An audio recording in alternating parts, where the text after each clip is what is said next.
Hello and welcome to the BOJPOD. I'm Bradley. I'm Ollie. And I'm Jack. I'd first like to start off by apologising for the late delay. We didn't announce anywhere, I don't think, but we have released a new video on YouTube. What's it called, Oliver? We have two videos up, so basically we did like these half-an-hour episodes, and I've decided to split up into bonus clips. Yeah, woo! Or just indulge in simpler and shorter content. Well, the topic I want to discuss is primarily to do with Jack and his love of Dragon Ball Z, where they're introducing Goku Super Saiyan level 5, where he has blue hair. Ah, now that's not true. Is it not? It's not Super Saiyan 5, it's actually just a regular Super Saiyan, but he also has Saiyan God powers, which is why it changes it to blue for some reason. And it's more aesthetic than actually power changing. I've heard somewhere that they've actually lengthened the title for Goku. Jeez, stop stirring your tea. It's not tea, it's my atomizer. I gotta stir it to clean it. I'll stir you. Anyway, back to the topic at hand. They've lengthened the title to Super Saiyan Super God something ridiculous, but they've made it longer than it was before. Weird. So there are two supers in the title. Yeah, it's not Super Saiyan 5, it's just when they go Super Saiyan, apparently it happens quite quickly when they start facing Golden Frieza. It's more just for aesthetic than it is for extra power, but it just shows that Vegeta and Goku have absorbed the power of Saiyan gods or something. So it's been almost 20 years since the last Dragon Ball Z series ended, and now it's only now that they decided to bring it back. Yeah. I know that people have been meaning to see this happen once again, to bring out a new TV series. Yeah, they've been bringing out movies and video games and stuff, but having a new series is great. I mean, they've pretty much had a good track record with the games and the movies. I mean, Xenoverse is... When it comes to movies, are you sure they're on a good track record? Well, I haven't seen them, but I've seen the trailer for Battle of Gods, and they... Like the amazing 5-star film Dragon Ball Evolution. The live-action film. No, we're talking about the recent animated films, you absolute moron. Keep up to date. So they brought out those two films. I think it was Battle of Gods and then the recent one. American, whatever the fuck they call a movie. Talking about the cartoon. The bastardized version, which is something they did to a lot of Japanese creations, such as Godzilla. As if Hiroshima and Nagasaki wasn't enough, they had to fuck up their culture as well. Thanks, America. So, two things that have come out of Ubisoft. Breaking new ground with a film that's expected to come out next year, starring Michael Fassbender, and a new game which is going to be set in London, England. If you'd seen the leaked photos, I'm not sure if it was just after or just before Unity came out. Probably.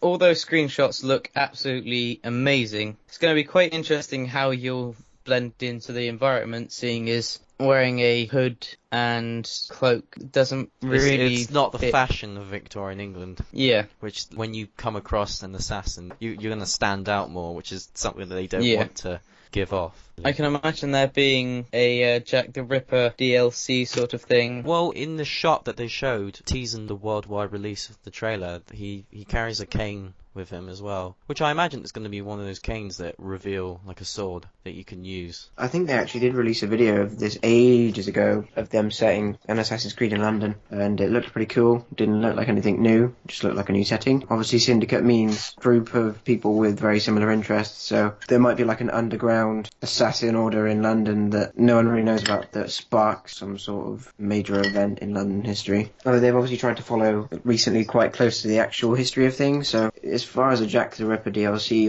or side mission goes, that would be quite difficult because they never actually pinned down who Jack the Ripper was. But they might reveal it in the game, but he gets away or gets killed by the assassin. And you actually find out the truth. Yeah, because you're an assassin, you can't reveal who did it because you're a secret society or something, I don't know. What about there was the whole thing with Prince potentially being Jack the Ripper, but getting away with it because he was royalty, but it was covered up because he was a member of the royal family. Well, that's up there, body. Yeah, one of the prime suspects was a doctor that would actually keep specimens from surgeries he would perform in jars, and they suspected it could possibly be him because around the time that he left the country to go back to America, the murders actually stopped. But then there were a few other people. There was a guy who died who was a potential Jack the Ripper. There were a few different people who could have been. Didn't really pin down exactly who it was. Oliver, What does the film look like? How's it looking? There's not much details, but they've confirmed that Michael Fassbender is going to be in the film, and he's going to be playing the protagonist. Because I always imagined a mixed-raced person would play him, because all of his ancestors came from different parts of the world. He's had some Middle East and also Mediterranean. Yeah, he was a very sort of oily-skinned character.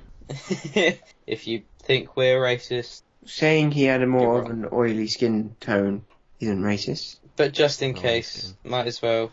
What I mean is he's not exactly white. One of the skin types is Hispanic, I suppose. Yeah. Spanish. Yeah. It got to a point that we don't want old action stars anymore. Like Harrison Ford did in the fourth one. It's not so much that we don't want old action heroes, it's more don't put as much CG in. Don't put Shia LaBeouf in your movie. Yeah. Not that I have anything against him as an actor. Harrison Ford, though, I think he's still quite cool.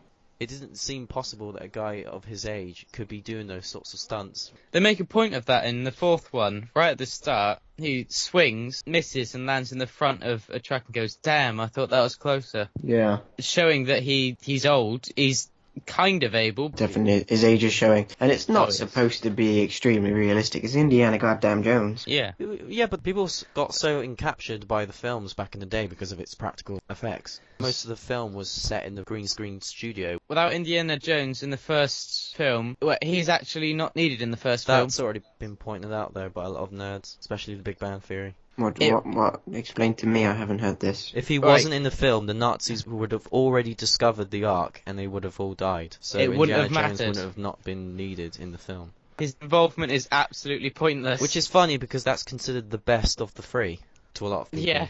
Temple of Doom makes more sense than the first film, and that's the worst out of the three. Yeah. It's ridiculous. Anyway, that was another franchise that was ruined by George Lucas and Lucasfilm.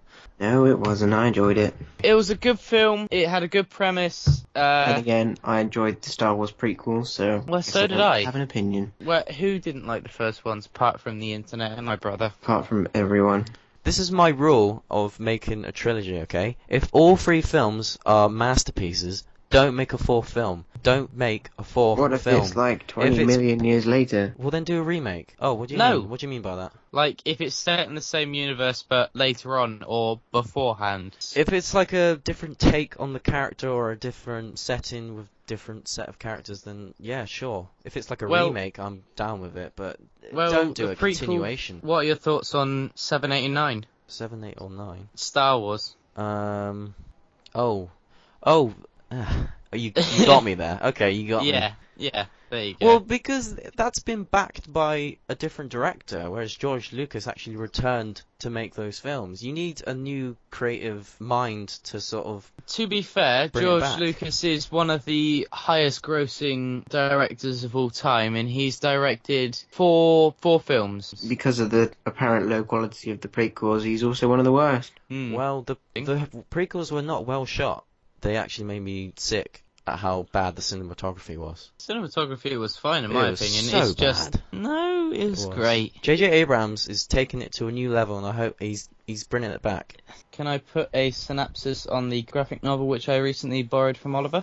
What is Brad reading today? I was reading Superman Red Sun. It's a what-if scenario with what if Superman... What if he landed in Soviet Union instead of Kansas? It's really cool. Definitely worth a read. It's very much... You have to have really low expectations, though, because a lot of people expected from the book for Superman to be like this dictator. Which he was. He does, but he does it for good reasons. He does it for the reason of he thinks that's what you want. What I mean is that he still retains the character of Superman, but a lot of people see him as this God-fearing villain that's going to kill everyone. What was this called? Red Sun? And enslave everyone. Superman Red Sun, S-O-N. Well, Batman does fight Superman. Batman. Yeah, Russian Batman. Do you bleed?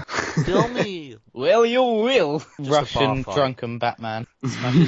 He's drunk in a bar. Smashing it. I want to see that movie. What's Superman's pseudonym? Clark Kent. Clark Kent. What I want to know is why he sticks with Lois Lane, even though she's a cheating bitch. What do you mean? Because before he revealed it, she was like with Clark but loving Superman on the side. Yeah. And then when he actually reveals it to her, she's like, oh, Oh my god, Clark, I wasn't at all expecting this. Wow.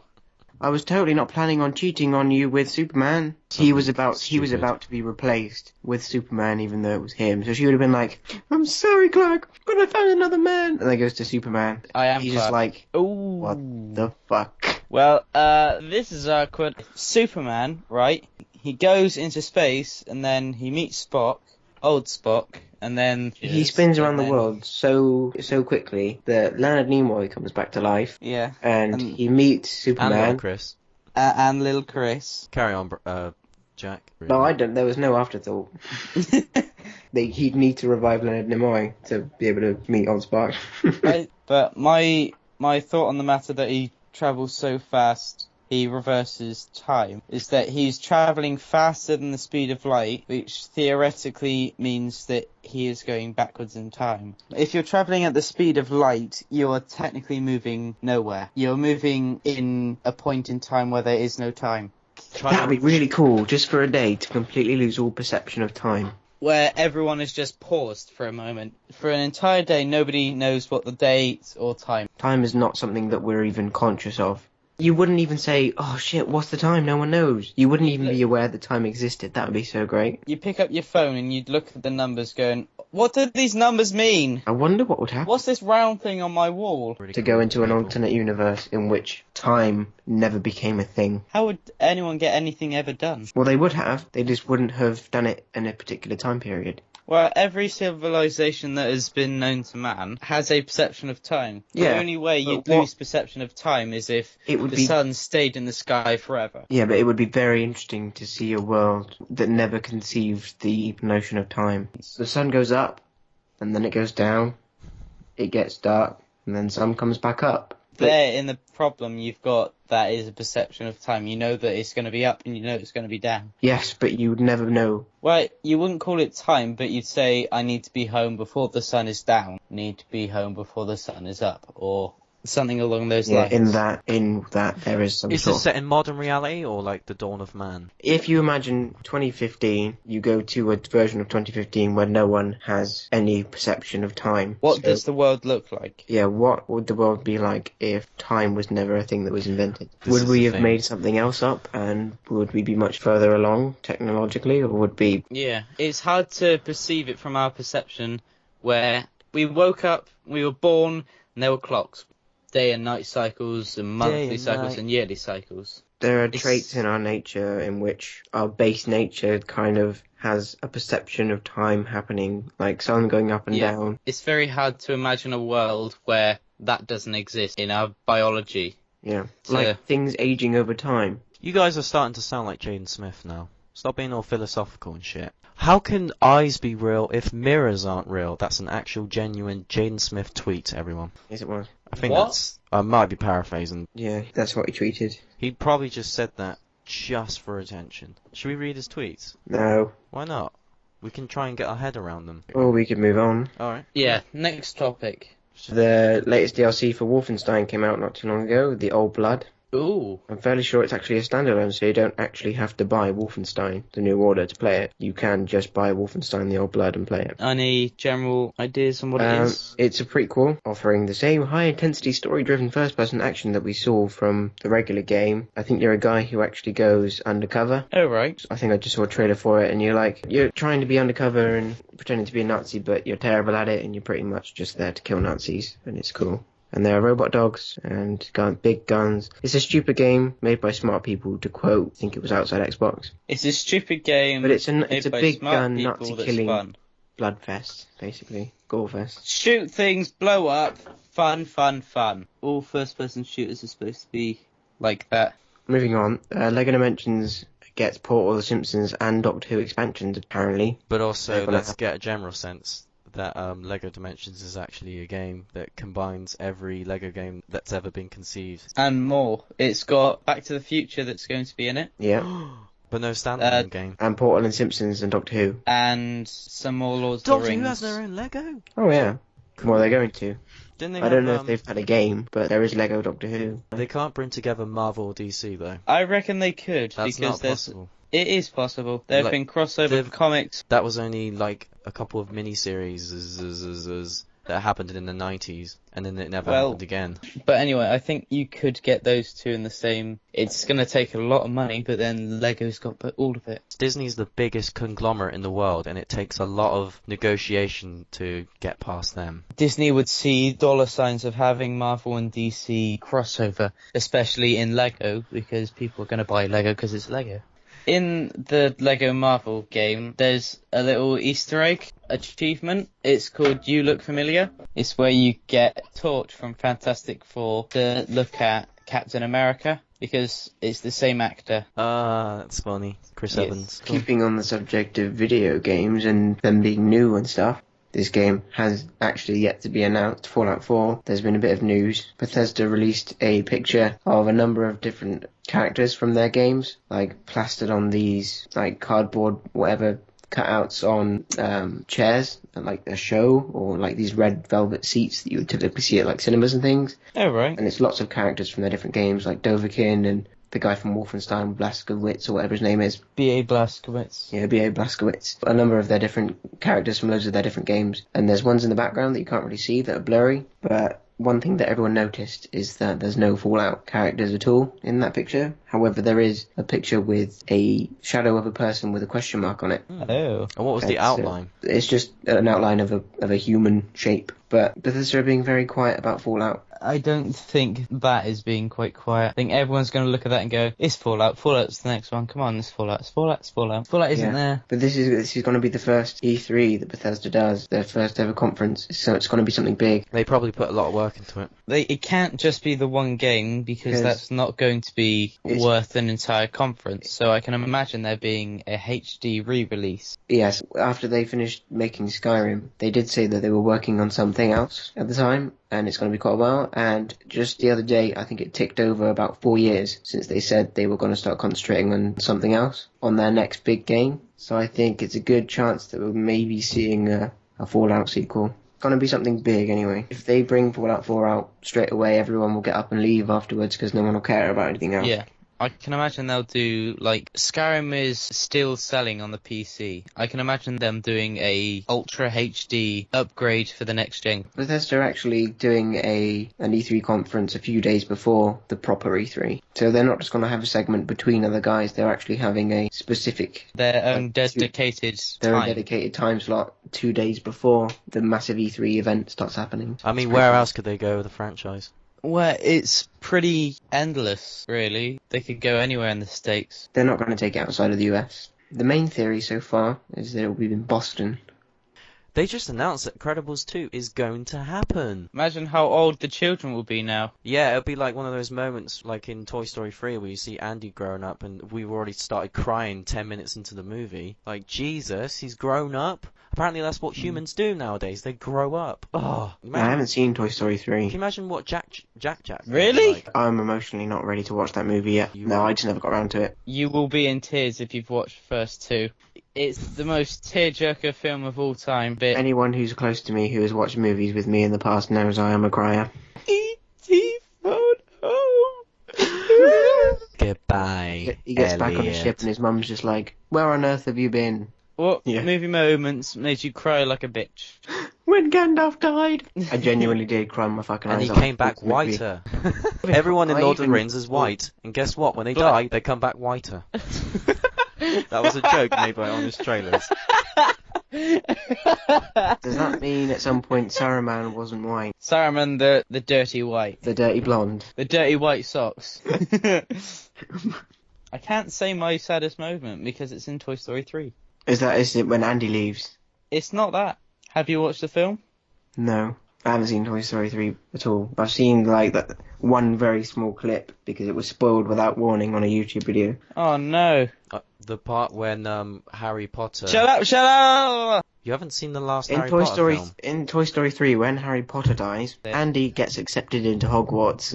Yeah. And everyone's just Brings like, "How did you know about magic before you enrolled with Hogwarts?" Oh no, I've known that my whole life. Actually, they've been alive this whole time, so it wasn't magic. They just happened to be alive. Imagine if right at the end he turns around and goes, "I know you're alive, stop faking it." Can you imagine that in the next film? It's just Andy in an insane asylum. You've got a friend in me. Yeah, Andy just turns around and goes, "Guys, I've known for a long time that you're actually alive." And they all like, "Oh, why didn't you fucking say?" And he He's like, says it as a joke. "Got you! I fucking got you!" He's such a dumbass, Andy. It's like Monsters Inc. when you know that they're in possession of all those doors from every cupboard from every child's home. How did they not discover this? That's silly. She must have been so fucked up when she grew up. Correct. Sticking in the realm of movies, the World of Warcraft movie's been pushed back to next year or something. I don't know. Yeah. It's just a thing that happens. I think That's- it's gonna take the Avatar approach, where it's all gonna be green screen. Yeah, I'm fairly sure there's a lot. It is not CG. It's live action. I read an article or I heard about it somewhere that all of the live action shots for it have been completed. It's just the CG now. 20% has been done. Now they have to go to the 80% of the film. Well, all they really needed to do was bump up the production value in the Blizzard in-house, and then they just make it, because all of the live action trailers for anything Blizzard is absolutely amazing.